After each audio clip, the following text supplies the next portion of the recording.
Hola a todos, mi nombre es Inder Eduardo Muñoz Puertas, estudiante de la Universidad Técnica de Manabí. A continuación vamos a hacer un comentario sobre el artículo 66 de la Constitución de la República del Ecuador, que dice que se reconoce y garantizará a las personas los derechos de libertad. La libertad es un concepto que hace referencia a muchos aspectos de la vida humana. Comúnmente va relacionada a la facultad natural que posee el ser humano de poder obrar según su propia voluntad. Y se trata de un concepto que hace alusión a los aspectos relacionados con la independencia de realizar lo que se estima adecuado o conveniente. El hombre tiene una característica distinta a su libertad, como capacidad de autorrelación. Esa libertad le permite lograrse a sí mismo como persona y responsable de sus actos, por cuanto la libertad va ligada a la responsabilidad. La libertad es imprescindible para el desarrollo del ser. Es inmediatamente una condición de ser pensante, racional y de aprenderse para ejercer una buena convivencia social. El hombre es un ser social y solo lo consigue con su realización como persona, viviendo en sociedad, y permanentemente estamos determinados por leyes, clases sociales, por distintos órdenes normativos que buscan garantizar el orden y la convivencia en comunidad. Los derechos de libertad. Los derechos de libertad también incluyen el reconocimiento de que todas las personas nacen libres.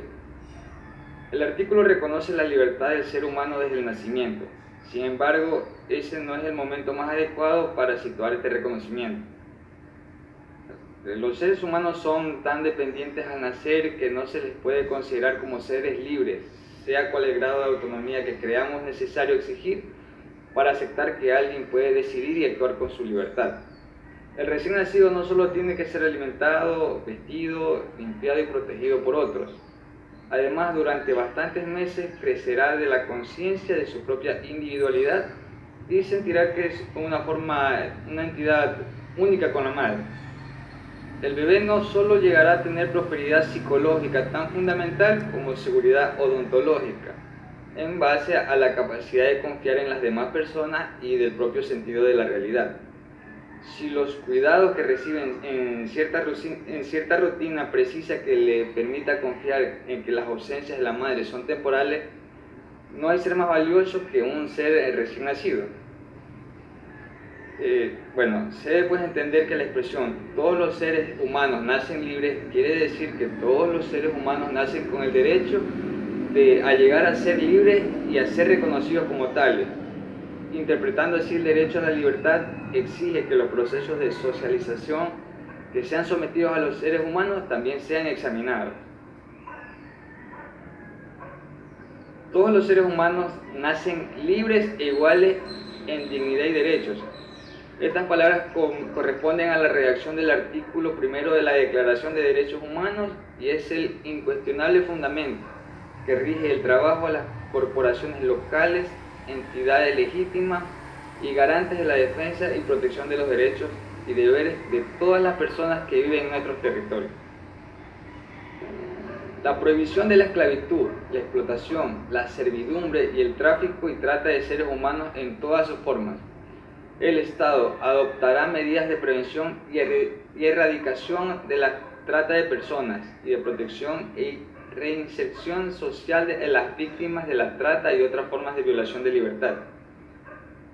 Todas las personas tienen derechos y libertades proclamados en esta declaración, sin distinción de raza, color, sexo, religión, opinión política o cualquier índole, sea de origen nacional o social, posición económica, lugar de nacimiento o cualquier otra condición. La Declaración Universal de los Derechos Humanos, proclamada el 10 de diciembre de 1948, como un ideal que ampare y proteja a los derechos elementales de las personas, tanto como la libertad, la justicia, la paz.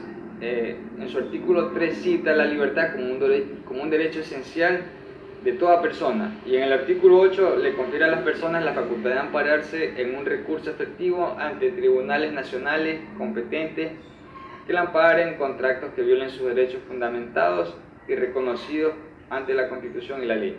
Ninguna persona puede ser privada de su libertad por deudas, costas, multas, tributos ni otras obligaciones, excepto sea el caso de pensiones alimenticias.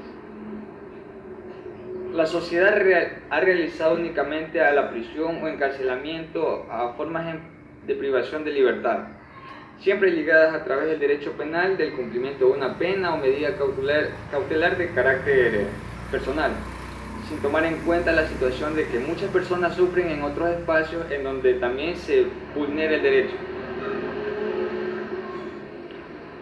La propuesta investigativa trata de profundizar la problemática del pago de alimentos a favor de los niños, niñas y adolescentes del Ecuador, que trate como consecuencia la inestabilidad social, hogares disfuncionales, deserción de estudiantes en centros educativos, desnutrición, delincuencia, y diferentes ámbitos, tales como la drogadicción, el narcotráfico, el robo, prostitución infantil, etc. La finalidad de esta investigación tiene como objetivo ser estudiada a profundidad, debido a que a la falta de pago de pensiones alimenticias ataca al grupo de humanos más vulnerables de la sociedad, que son los menores de edad.